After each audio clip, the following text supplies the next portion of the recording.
Bom tarde, Aquaba. Welcome. Hello. Happy Sunday. Happy Sunday. And we hope that you are reaching your highest level of mental, physical, and spiritual strength today. We hope you're doing very well. And if you're not, that you're rapidly arriving at that point. And we want to thank you for joining us for this episode of Our Ancestors' Voices, a weekly program sponsored by the All African People's Revolutionary Party.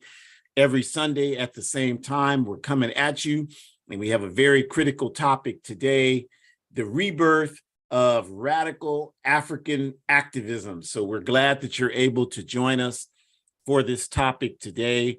Really, the focus of the topic is over the last several years, and this is, remember, we're coming at it from an international perspective, not just from that of the United Snakes of America, but international. And so for the last several years, we believe there's been an onslaught of right-wing political opportunism that is posed as analysis coming out of, African communities, particularly on the African continent, but also in the diaspora.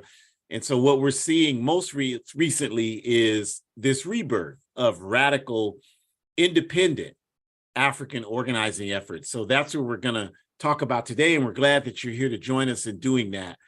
We give much thanks to the indigenous people of the Western Hemisphere and respect to them in their struggle for liberation and forward progress, and to reclaim these lands which rightfully belong to them. And we give continued respect to our ancestors, and we pay special respect to the physical transition a few days ago of Dr. Mutulu Shakur. And if you don't know who Dr. Mutulu Shakur is, he was a fervent and dedicated revolutionary African who had spent 36 years incarcerated behind the walls of this backward empire for his work to contribute to the liberation of African people. And they issued what they call, ironically, a compassionate release a couple of months ago, because he suffered from terminal cancer. And unfortunately, he was unable to continue that battle against cancer up until this last Thursday, July 6th, he made his physical transition. But we will never forget the spirit of Dr. Mutulu Shakur. He was a dedicated Black Panther Party member in the New York Black Panther Party chapter. He then became a consistent member in the Black Liberation Army and engaged in the Black Liberation Army BLA's work as a committed member of that organization, as well as the New African Independence Movement that he was dedicated to and a part of. And as a result of that, he ended up becoming captured by our enemies and serving time for two separate charges. One, the 1981 Brinks robbery, where African revolutionaries were expropriating money to use for the African Revolution from the capitalists, and then also for along with Marilyn Buck, our honored European comrade who had made her physical transition 13 years ago. Dr. Mutulu was convicted for helping our sister Assata Shakur escape the empire and seek safety in socialist Cuba. So we are saddened by the physical loss of Dr. Mutulu Shakur, but this work that we do in honor of Dr. Mutulu Shakur. So we want to dedicate this program today because we know that he will want us to keep engaging in our work to challenge this empire. We know this.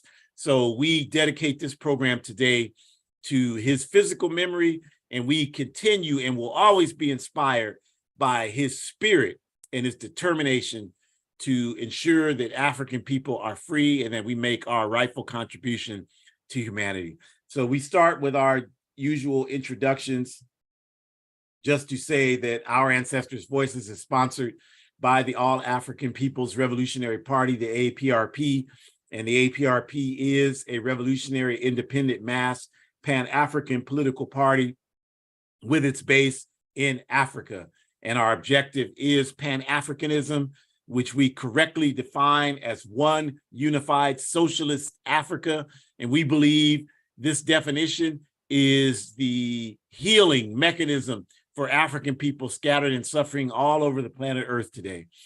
And our work to achieve Pan-Africanism is not carried out on a whim, but based on a scientific strategy outlined in Kwame Nkrumah's book, The Handbook of Revolutionary Warfare, where we want to unite all the revolutionary Pan-African formations on the ground who agree with the definition of one unified socialist Africa. And there are many, and we are growing every single day and gaining strength and capacity. Our Ancestors' Voices is hosted each week by myself, Ajamu, and Shakura, my biological and ideological daughter. And this is just one of many AAPRP programs designed to educate, agitate, and organize African people for the African Revolution. So to get us started, I will turn it over to Shakura. Greetings, everyone. We hope you are continuing to do as best you can with everything that's going on. It's been very interesting, I will say. These last couple of days, I've been trying to understand more about capitalism. You know, the more you understand about your enemy, the better you are prepared to deal with it. And so just kind of doing some more research and sharing some things with you all in terms of how I've been trying to navigate that. But I do think that it's consistent with the findings that we have been talking about since this broadcast first started so many moons ago, and that imperialism and capitalism are working really, really hard to make sure that Africa does not get back in the hands of African people, and that the Americas and parts of Chile and parts of Canada do not get back in the hands of the indigenous people. Occupy Palestine does not get back in the hands of Palestinians. The list goes on and on. And so we have to continue to think about ways that we can find a way to still stay focused and to still comrade together and have collectivism and principles such as humanism and egalitarianism, because those are principles that are going to help us achieve our goal. And whether you are organizing with the All African People's Revolutionary Party or another organization that is working for justice, you understand that we have an ultimate goal to change the conditions for people everywhere. If you didn't, you probably wouldn't be in an organization that was working for justice. And so we have to stay focused with that, because that's the objective. And it's going to become harder and harder and harder to do that if we ourselves are not committed to this reality that we must make sure that we stay tuned to what it is we are trying to accomplish. You know, we can think in more detail about how there is more power in numbers.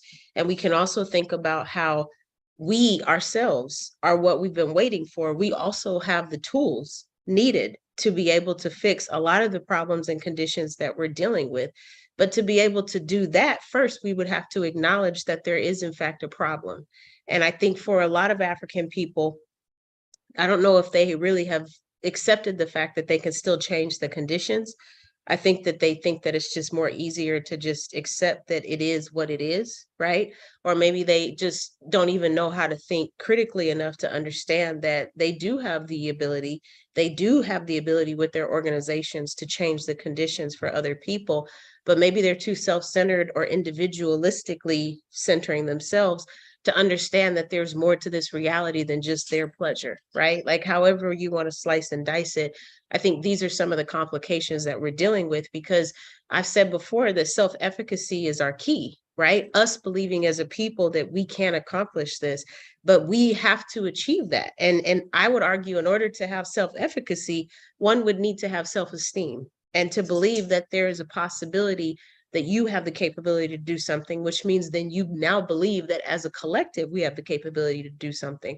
So, you know, I think the other part of that is understanding where does this power come from? And we've said before that land equals power. So yes, our objective is to get access to Africa back, but not just to have the land back. We want to develop ways that we can identify how to control the resources that are coming through the continent, that are being produced on the continent, that are being sold from the continent. We want to control as much of that as possible. We want to determine how it's being utilized, where it's being sent, why is it being sent there, how much profit is it going to make from Mother Africa, so that we can continue to undo all of the traumatic harm and colonization that has been done to the continent and to our people.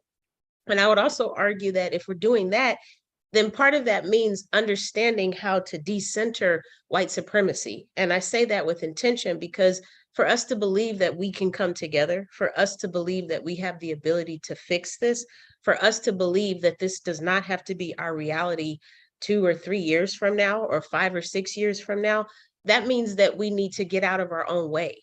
And capitalism and white supremacy have worked really, really hard to teach us every single moment of every single day, and then to reinforce that lesson every single moment and every single day, that we are not enough and that we will never be able to get our land back. And if you don't believe me, we can think about examples of us as African people promoting white supremacy. So I'm not sure how we're supposed to believe that we can come together and that we can make a change if we don't even believe that we can be peaceful with one another. So if you hear someone in your family saying, oh, you know, that's a group of Africans over there, you know, they're about to break out in a fight. Or, oh, that's a group of indigenous people. You know that they're not going to last very long. Or if you go to a high school graduation and you assume that there's going to be violence there because the student population is majority African and indigenous, or African and Asian, or whatever the case may be. And so these are just some different examples, you all, of how we're going to have to unbreak those chains ideologically, physically, spiritually, mentally, all of those things. And, we should understand that in breaking those chains, we're literally going to have a sense of freedom that we've never felt before, because the colonizer has been influencing every single thing that we have done. Besides taking breath of life, they have influenced everything else that we have done. They have influenced how we think. They've influenced what we think about. They've influenced why we think about it. They've influenced how frequently we think about what we think about. And if you don't believe me, you can just pay attention to your supermarket scan card and how you're getting sent coupons now based on what you're buying, or the fact that coupons are being mailed to you in the mail because of what you had on your last receipt 2 weeks ago. These systems are tracking how you're spending your money because they want you to spend as much of it as you can. So they're trying to make sure that they reach you in every way they can. If you bought a body wash 7 years ago, they might be showing you a commercial about it on your phone. They might be pulling it up so that you can see that body wash. And then you're reminded of what that body wash felt like on your skin. And now you're thinking of buying it again. And they're going to do everything they can to tell you that you need to have the latest and greatest of all of these things that are for sale, so that we can continue to protect capitalism by any means, which means there's not going to have a lot of time for us to think about coming together because we're too busy trying to protect the lives that we have. And that simply is not okay. It's also not efficient, and it's just not effective, because in the long run, we're not really happy with the realities that we have. Because if that were truly the case, then we wouldn't be experiencing all of these downfalls, such as depression and, sense of insecurities and things of that, when we still see African people, indigenous people being treated badly, whether that's through police, whether that's through the system, whether that's through your friend who told you that they got denied a loan and you know that it had some type of racial connection to it, like whatever the case may be. And so I think that we have to truly, truly, truly unpack the ability to understand that this reality can change. We don't have to live in the same world forever. And we are the ones who can do something about it. But as always, you're always going to have that are against you. And sometimes they're going to work harder than you to let you know that you're not going to mess up what they have. There are some of us who are very comfortable with this reality. We are okay with the fact that we are oppressed. Some of us love that. Because at least we have a 6-figure job. And so we're okay with that. And so, we understand that we can accomplish this, but we also need to understand that we're going to have to take some of our comrades out, because they're not going to understand that this is the reality that is not working for the majority. So therefore it needs to be excavated out and taken out. And so, we can try some different civil approaches, but ultimately there's going to need to be a conversation around. So what happens if we have talked to this person repeatedly? What happens if we've tried negotiating? What happens if we've tried this? What happens if we tried that? And they're still protecting capitalism? What do we do then? And ultimately, being able to have a plan of how to deal with that will be another part of this over-ending goal for us to achieve what we're trying to achieve. But again, we're going to have to understand that that means that some sacrifices are going to have to take place. And part of that sacrifice, next slide, please. Part of that sacrifice is understanding that we don't need to support capitalism anymore. We actually need to start resisting capitalism as much as possible. I mean, there are things that we can do right now. I'm not saying that you should stop buying toothpaste and stop buying hair care products and stop buying things that you need to enhance your health. Those are things that we need to survive. So I'm not saying that. But I am saying that you don't have to buy things that support the institutional holidays that represent capitalism. That is something that you can make a choice to omit against. You don't need those things to be dependent on your life. You can actually choose to not celebrate those things and actually still seek celebrating truth and justice loving institutions instead. Celebrating your family based on truth and justice, not based on lies of somebody's land being stolen and their people being raped and murdered and killed, or the people being kidnapped. That's not what you should be celebrating. And you should constantly be encouraging other people in your circles not to celebrate it as well. So there are different ways that we can go about resisting capitalism and trying to survive so that we can continue to save our energy, towards the organizations that we're a part of that are working for justice. We also need to understand that in terms of sacrifices from our standpoint, this means that we're going up against a system that has been working overtime for centuries to work really hard to break us down and to remind us that we are not enough over and over and over again. They have had much time to plan this out, you all. They have had centuries, literally, to plan this out. They've had centuries to sit down and strategize. They've had centuries to sit down and be strategic and how they go about figuring out what are all the best ways to hit us where it hurts the most, and how can they continue to hit us, and how can they maintain that level of dehumanization as much as possible. We're not dealing with amateurs. We are not dealing with amateurs. And so those are things that we need to keep in mind, because everything is built off of tiers and structures. And that's how capitalism thrives, because everything is about value and about assigning the highest to the lowest and all this other nonsense rhetoric that exists. And so that means that we need to understand that that means that there have been many, many, many stepping stones for us to have to try to navigate figuring out a way to take all of that down. And so, you know, we understand that these folks have immense organizational skills, because they have more experience, because they also were planning this before the kidnappings in Africa even took place. But beyond that, they also have been able to maintain said organizational skills. They've been able to maintain capitalism. Now, we've said before that capitalism is crumbling, and it is. But by the same token, it still exists, even though it is slowly deteriorating. It does still exist. And because it exists, that's where that organization and maintenance on the oppressor and the power person's part comes into play, is understanding how they've been able to do this so long for so many years. And so we have to really think more in tune with that, because that's what I was speaking to earlier about. This is where the insecurities come in. This is where, because they have so many years on us in terms of reminding us that we are incapable and that we should just accept the reality. But we have to think bigger than that. We have to think bigger than that, and we have to have hope. We have to have hope, because I think ultimately hope is one of the few things it could be taken from us. But we also have had hope in other spaces, and it has feared us well.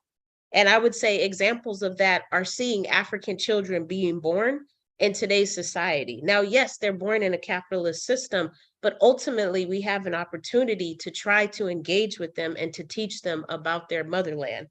I mean, what better gift can you imagine giving someone than teaching them truly who they are and allowing them to then combat that and discourse with the other rhetorics that exist, and helping them to understand, no, that other stuff is not even, you shouldn't even receive that.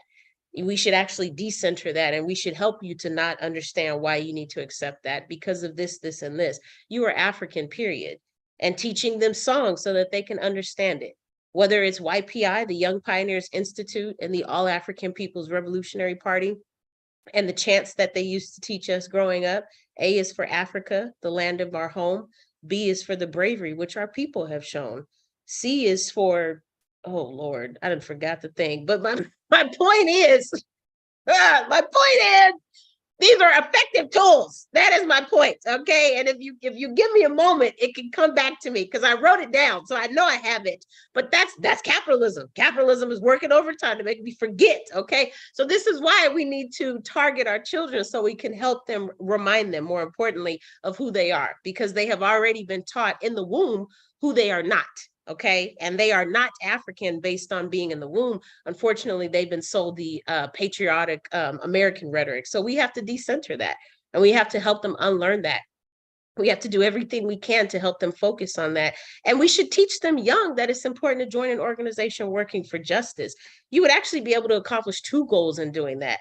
If you taught your godchild or your niece or your nephew, or maybe a young child in your family, why it was important to join an organization working for justice, A, and B, that they are African, and giving them some different examples of why it's okay for them to enhance their Africanness, then you would be able to also teach them the power of compassion, the power of humanity, the power of helping them to understand humanism, and allowing them to understand they have a responsibility.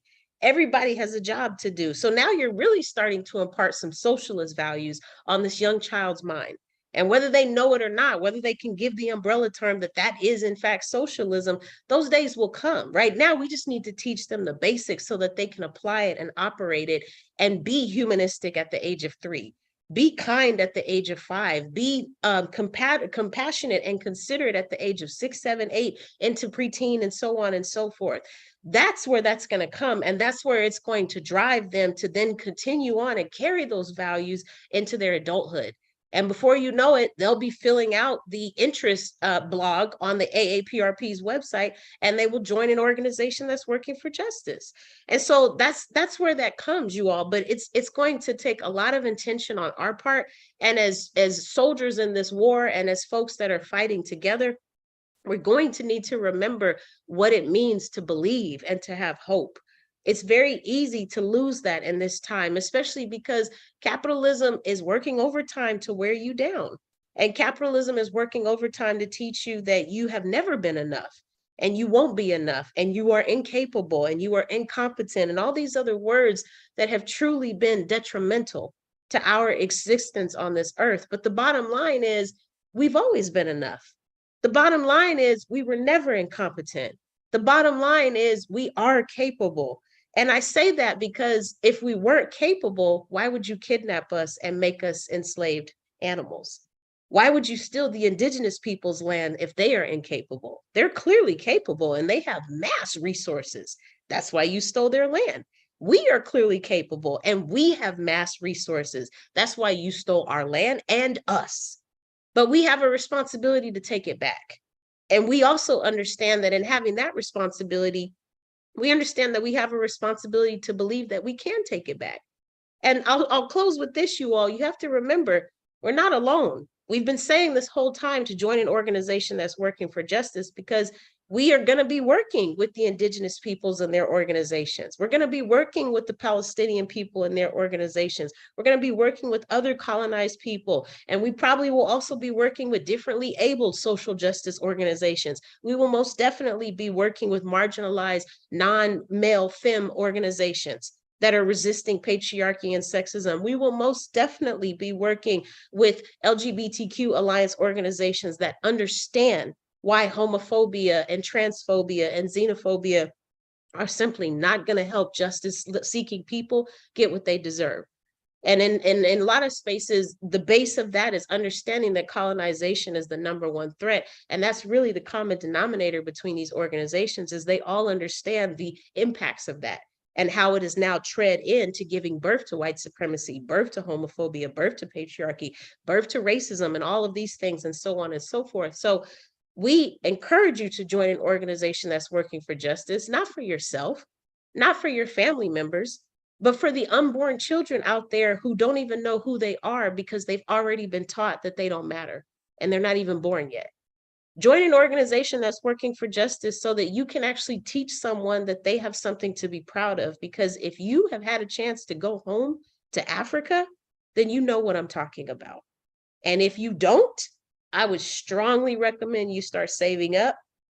There are plenty of institutions that will help you get there. And we have resources there where we have comrades on the continent. If you are organizing with our organization, who would be more than happy to show you just what you've been missing. But I can't even describe the experience that I'd had when I went there. And I will definitely be going back home very soon, because it's important to stay connected to your homeland and your motherland, because that reminds you of who you are. And if you ever forget it, the best way to be reminded is to go back home. Join an organization that's working for justice.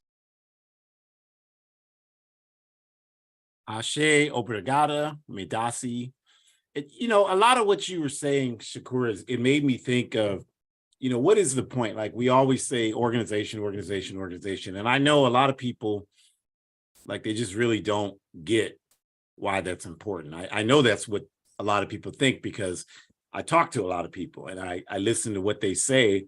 And, this bourgeois society, it's really got people mixed up. Like, people believe that we are better positioned to solve the problems we face individually than collectively. I mean, that shows you how warped they have gotten us to think. But I think the best way to combat that is to really bring these concepts to folks on a consistent basis in a clear and concise way as best we can. So I would say for the remainder of this program today, we're going to talk about organizing work that's happening. And I think you should put it in the context that reads like this. This system of international capitalism and imperialism, it will only be destroyed, in our view, when the masses of people rise up in the same direction and take it down and replace it with something better. So when we talk about joining an organization, that's what we mean, is getting people engaged in a process that helps them create capacity to make change. And what we mean by making change is creating new human beings. Because today, the human beings we have today, that's not what we need. You know, we don't need millions of people who are dedicated to just getting a bigger house or a better car or an electric car or a better vacation. Nothing wrong with any of those things, but that cannot be our primary focus for living. And for a lot of us, it is our primary focus. So when we say create new human beings, what we're saying is create human beings that have a higher level of consciousness, a higher level of selflessness, and understanding that the world is not an extension of their nose, but they have a responsibility to the rest of the living beings on the planet Earth and the planet Earth itself, and that they have to take that responsibility to mean that they will engage in defending those things. They will defend humanity. They will defend living creatures. They will defend the planet, and they will pay a price to defend it if necessary to make sure that happens. That's what we're talking about when we say create new human beings. So that's going to require a mass level of consciousness. And Shakur talked about her experience growing up in the Young Pioneer Institute within the All African People's Revolutionary Party. And what I would say is that her talking about that gave me a great reminder of a great example of what I just got through saying, because Friday night I had an opportunity, like I do a lot of times. I go out, anytime there's any type of event, these people are determined to crush dissent and to do it in a fascist way. And by fascist, we mean to create a police state where people are unable to be free and function and reach their full potential. They have to just simply work and exist in a way that's conducive to the capitalist system. And if they don't, the police state will bring violence against them. So we're constantly faced with that, right? And so whenever there's an effort happening, whether it's to talk about white supremacy, whether it's to LGBTQ community having a drag show, whether it's women asserting their rights, whether it's labor saying that working people need to be respected, certainly whether it's, African folks, indigenous folks talking about our right to self-determination, any of those things that happen, these fascist elements come out and they make threats because they know that they have to do their best to try to shut down those activities, because those activities are the key to us building this capacity that I'm talking about.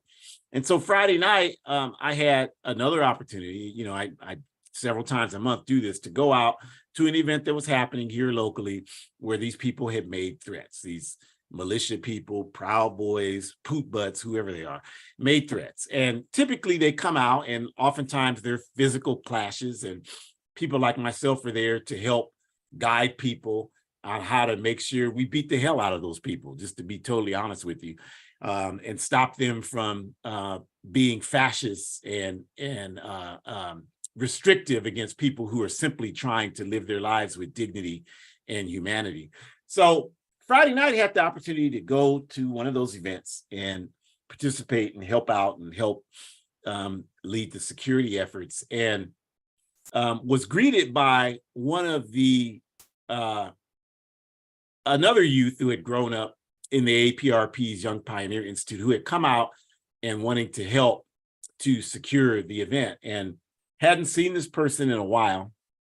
And, we were happy to see each other.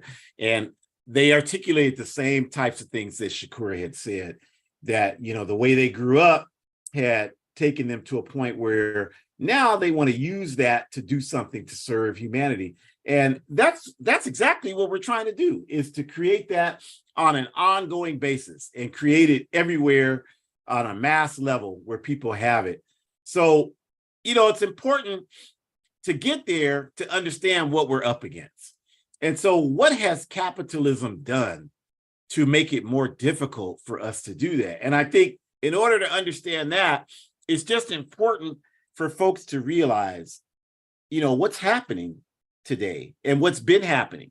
Like for quite some time, and you don't have to go far to see this, but for quite some time, the dominant analysis coming out of the African community, again, when I say African community, I'm not just talking about California or the United Snakes, I'm talking about worldwide. The dominant narratives coming out of African communities has been this increasing move towards the right wing, increasing move to embrace capitalism and to see our entire existence as one of just simply figuring out a way for us to exist within the capitalist system. Now, that looks a little different if you're in the Dominican Republic as opposed to Canada or Germany or Nigeria, but it's still the same message that's being promoted out of African communities. And it's so dominant that you can see it anywhere. Like you can turn on social media and you constantly see this. These people talking about how we can build wealth, how we can build this wealth to get us out of oppression. And even expanding to sports, like even in sports talk, you have these pig's feet and chitlins eating coons on here.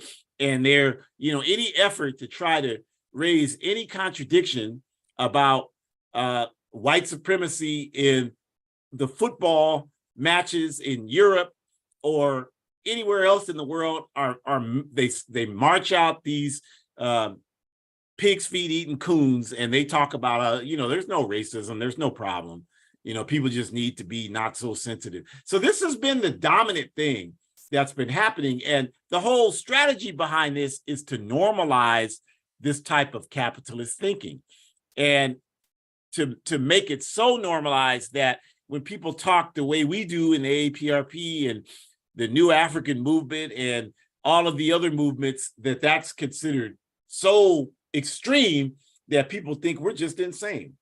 So this is the strategy of the capitalist system. It's perfected this bourgeoisie model.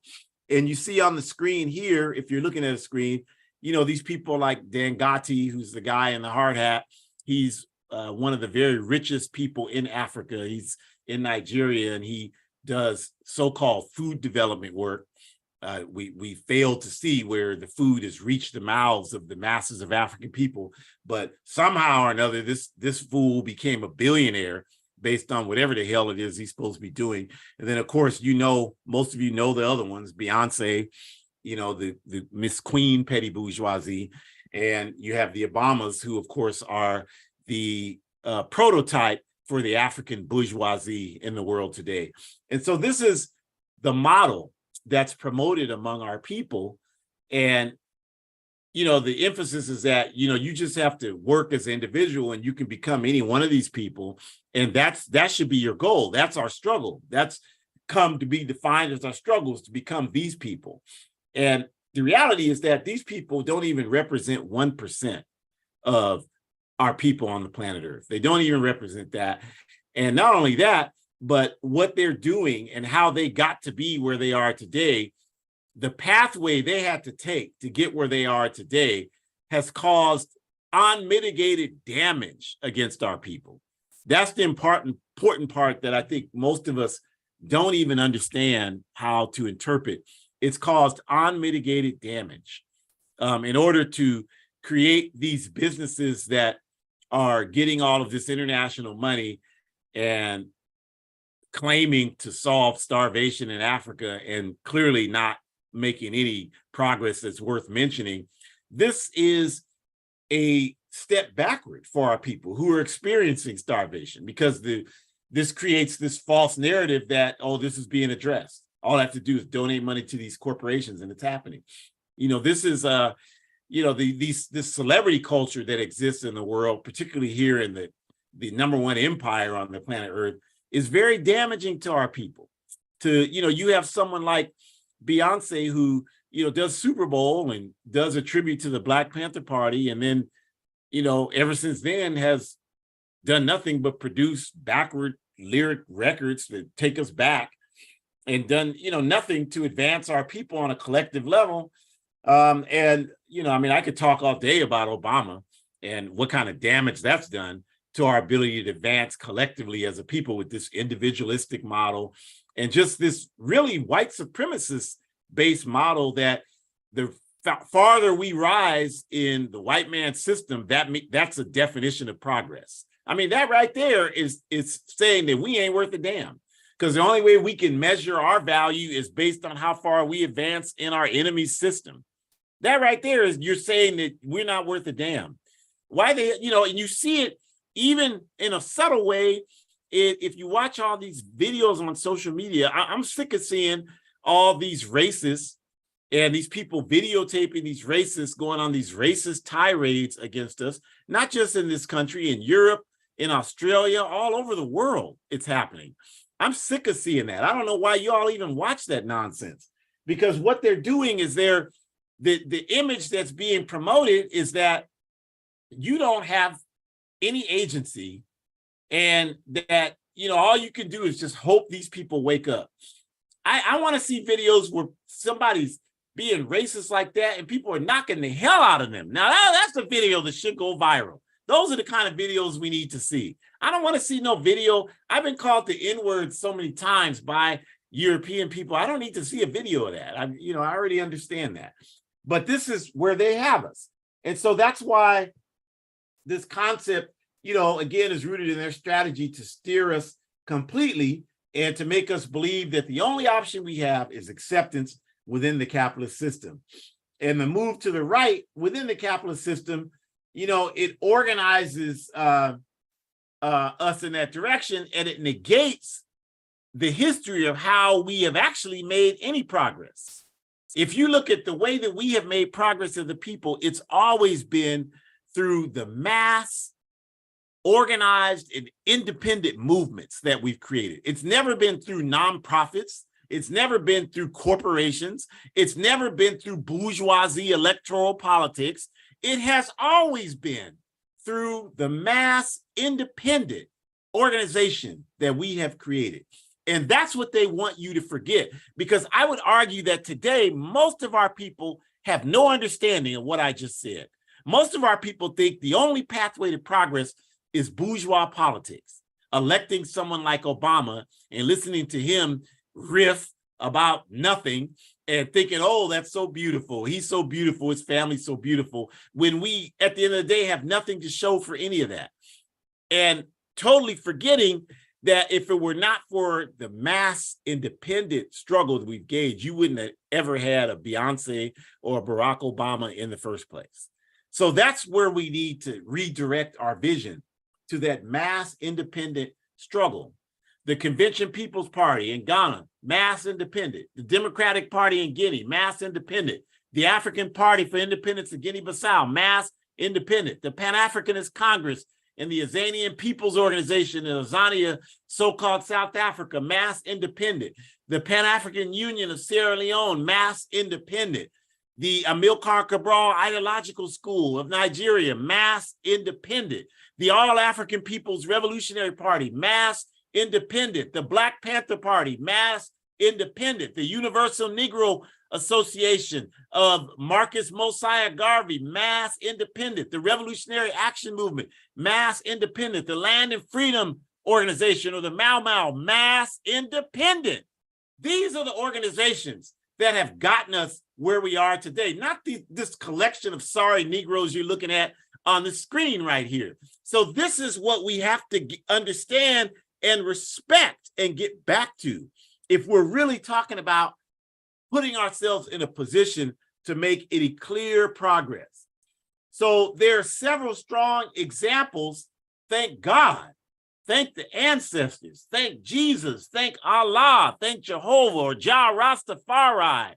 Thank all of them. And if you don't believe in any of them, thank good luck that we have come to a place where we are seeing a turn away from this right-wing petty bourgeoisie narrative and coming back to the thing where we need to be, independent mass political organizing.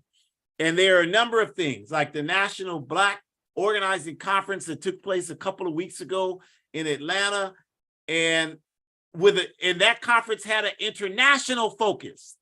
That's what's critical. It's not just a bunch of Negroes getting in a room talking about, well, how can we beg the massa for reparations? How can we negotiate with our massa for reparations? That's not what we need. That's not going to get us anywhere. This conference was about, and I wasn't there, but I studied. So I know what was going on there. They talked about the 62-year embargo against socialist Cuba. They talked about how to intensify our Pan-African work. And these were Africans from numerous organizations, including the AAPRP. So this is the type of focus that we need, you all. And this has been lacking, sorely lacking, for several years now. So if you're really concerned about real liberation, this is a very positive sign. And I know that we'll have more of these growing in the future. This is exactly what we need on an international level, to have this level of consciousness and this level of dialogue. Because again, the example I gave of the young person I saw Friday night, it'll help us build that level of consciousness, which will help us build the capacity we need. So this is a very positive thing. And then also another great example is what happened in Guinea-Bissau a couple of weeks ago. The victory of the African Party for the Independence of Guinea-Bissau, the PAIGC, winning parliamentary elections in Guinea-Bissau, winning by 97%, I believe was the final total. And meaning that the PAIGC controls the parliamentary legislature in Guinea-Bissau. And as we've told you a million times, the PAIGC is a revolutionary Pan-Africanist political party founded by Amilcar Cabral in unity, in unison with the All-African People's Revolutionary Party. You can't tell me nothing about that. Well, you ain't really in unity with them. No, you don't know what the hell you're talking about, because the now prime minister of the entire country of Guinea-Bissau, Brother Domingos Piera, that same African handed me personally in January when I was there in Guinea-Bissau my membership card to the PAIGC, because he understood, and the PAIGC understands, that the PAIGC, the AAPRP, PANAFU, the Amilcar Cabral Ideological School, the PAC, the PDG, all of these Pan-Africanist revolutionary organizations are one. They understand that. So this parliamentary victory is important because what it shows you is that out of the millions of people, and I saw this when I was in Guinea-Bissau, how much the masses of people in Guinea-Bissau supported the PAIGC, but it demonstrates that the masses of African people are ready for this type of international African liberation struggle. They're ready for this. They want this. They know this is the solution to the problems that they face. Whether they're in New York, whether they're in Guinea-Bissau, it doesn't matter. People are coming to understand this. So this is a very important example to illustrate this. Now, of course, we know that the enemy is never going to stop, and they're going to continue to wage sabotage against the PAIGC. But we also know our best defense against that is the continued mass political education of the masses of African people. And that's the work that we're engaged in.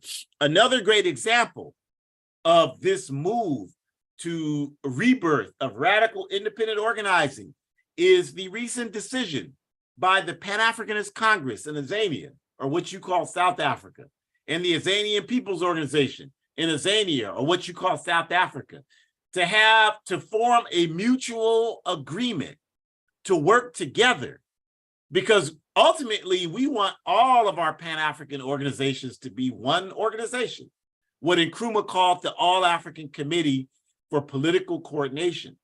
So the examples we're giving you, what the PAC and AZAPO has done, what the PAIGC has done, what the PAIGC has done with the AAPRP and is doing, what the AAPRP is doing with the PAC and AZAPO and all of these other organizations I've been mentioning.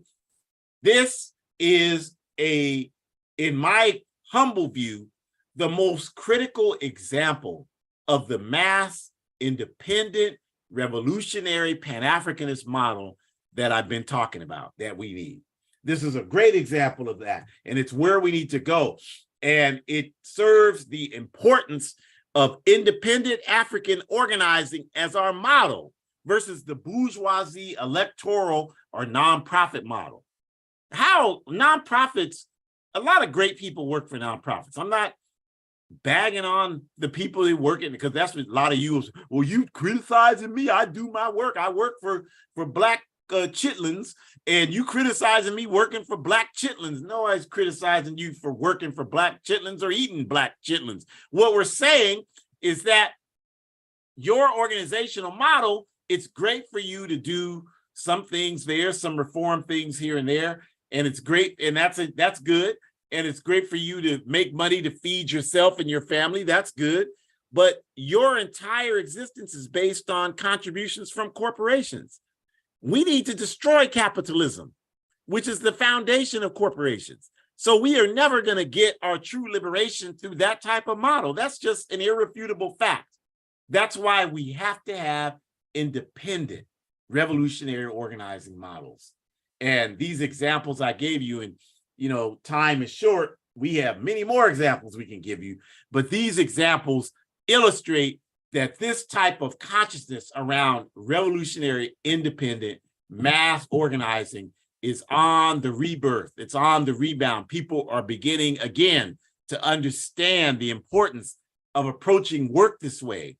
And that's a beautiful thing, because when we have independent organizing, then we begin to produce revolutionary, independent revolutionaries.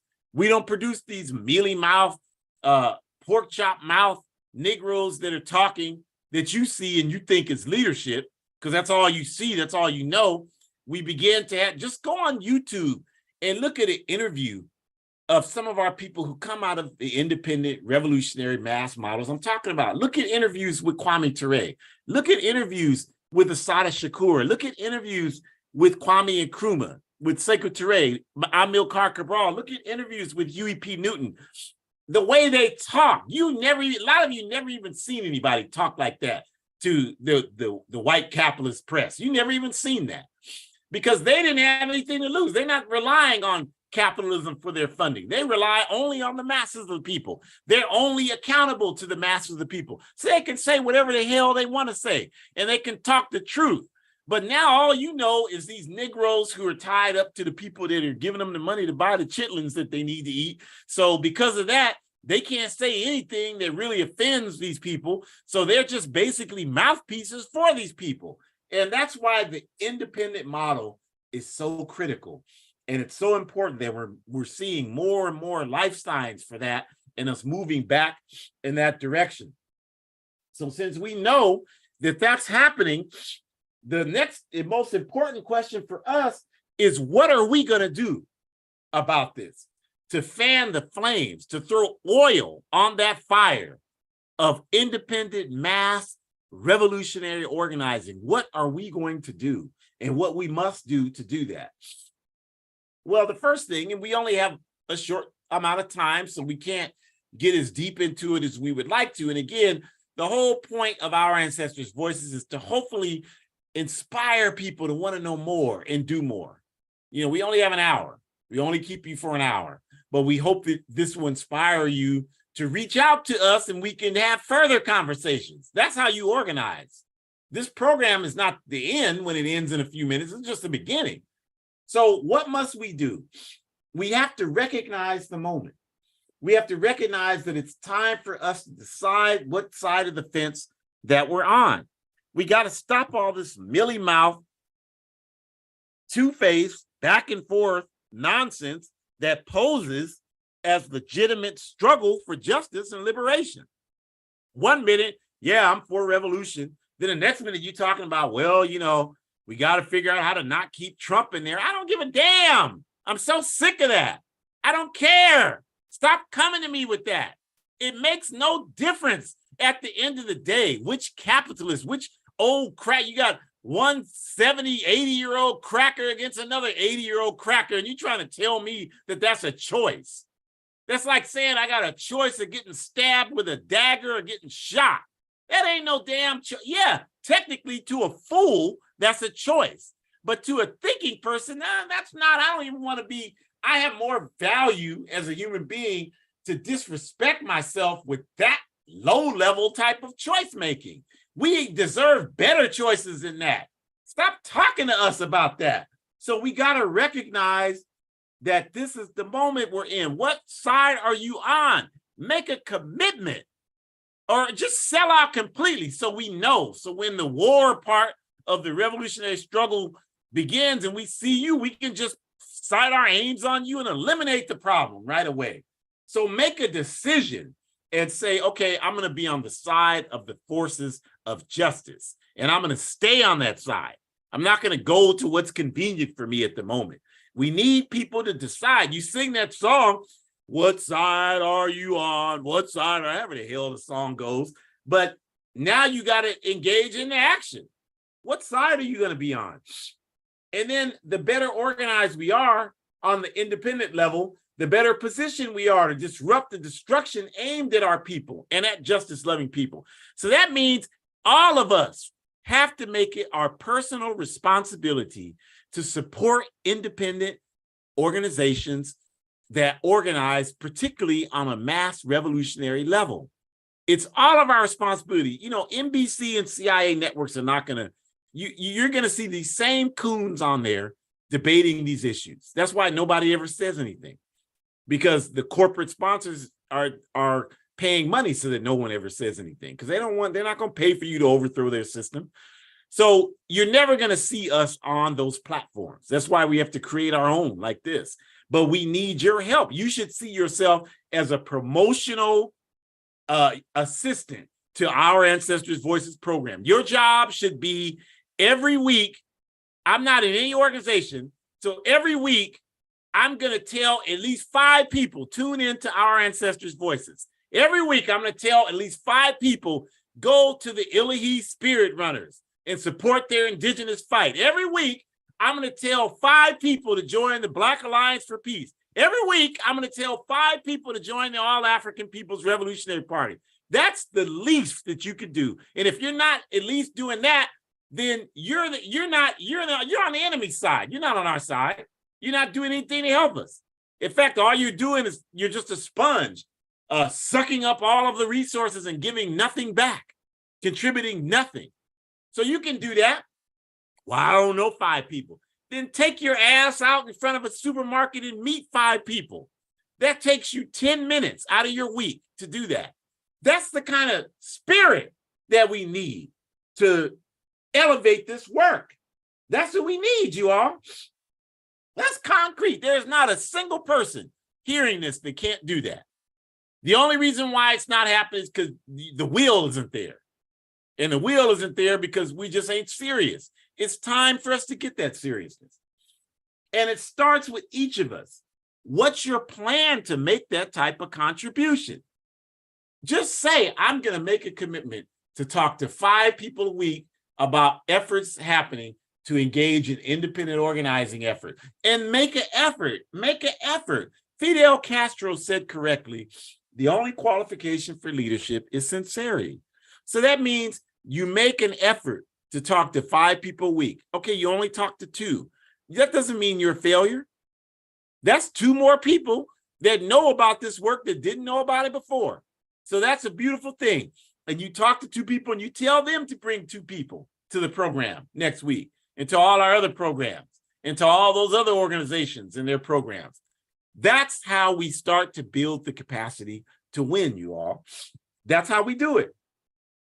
So I hope this means that if you're hearing this, you're going to make a commitment, because I already know most of the people that watch this program are not in organizations. I know this. I don't even have to know you, and I know this. because I understand our people's struggle. I've been engaging in it for a long time, and I understand how to do the demographic work to determine how many of our people are in organizations fighting for our liberation. And if you do this for a while, you can get on social media and see how people talk, and you can tell whether they're in organizations or not immediately. You can tell immediately just based on how they talk about things, whether they're in organizations or not. You can tell. So I hope what this program does is help you to see, help us to see that, okay, I'm going to make a commitment to start my pathway. 5 people a week. That's all we're saying. Talk to them about this work and encourage them to participate. That, if we had 100 people talk to 5 people each, that would make a tremendous contribution. Just that little bit. 10 minutes a week. That's all we're talking about. So we hope that you can do that, make a commitment to do that, and you'll be making a positive commitment, you all, to move us all forward. And if you want to talk to those 5 people and you don't want to talk to them about the APRP because I'm pissing you off or whatever, that's fine. Talk to them about whatever other organization you want. The point is that we need to build capacity. We're not egotistical about this. We are much more focused on the big picture vision. We are not sitting here concerned about haters. We haters give us fuel to do this work. We don't give a damn about haters. So don't think, get your mind out of that. You're not going to get us caught up into that small-mindedness. If you don't want to promote us, that's fine. Promote something that's forwarding the progress of human beings. So we thank you for joining us today. We invite you back next week, July 16th. We're going to do a program talking about how it is to be a father-daughter in the same revolutionary organization, the All-African People's Revolutionary Party. And we're going to be talking about it more from the standpoint of how we encourage each other, how we interact, what our relationship is like being in the same organization. So we think you'll find that extremely interesting. So join us, let 5 people know, and join us. Go to the APRP Forward Ever shop, buy some stuff to support the African Revolution. Join the All-African People's Revolutionary Party. Go to aprp-intl.org. Go to betterworld.me for these videos. Share them with 5 people at least. This one will be available within the hour. Go to hoodcommunist.org and support Hood Communists.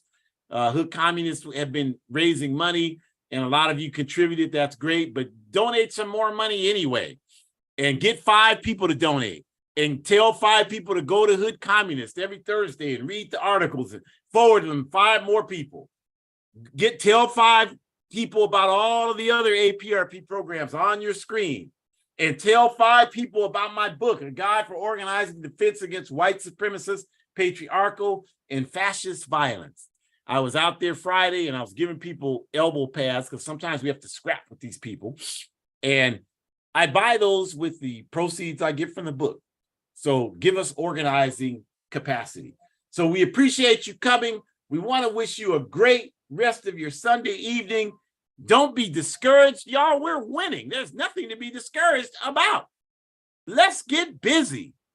Get organized. Organization decides everything. Have a great rest of your Sunday evening. Forward ever, backwards never.